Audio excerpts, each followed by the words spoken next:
watu watunze amani. Bila ya amani hatuwezi tukasali. Bila ya amani wagonjwa hawatotembelewa. Bila ya amani wagonjwa hawatopata dawa. Bila ya amani familia zitasambaratika.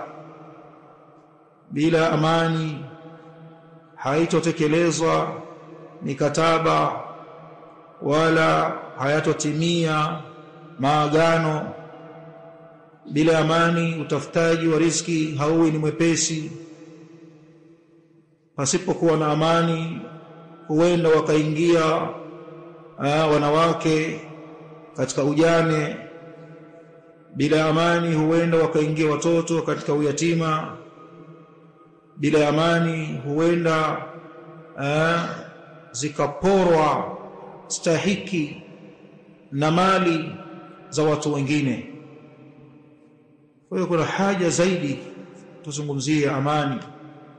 Iwe ni mchango wetu sisi ahlus sunnah salafiyun katika jamii zetu hizi na daula yetu hii, kwa maana sisi tumetoa wetu mchango kuwakumbusha waislamu kwa mapote yao yote na madhehebu zao zote na kila raia halali kwamba amani ni kitu kikubwa, ni taji latakiwa lienziwe.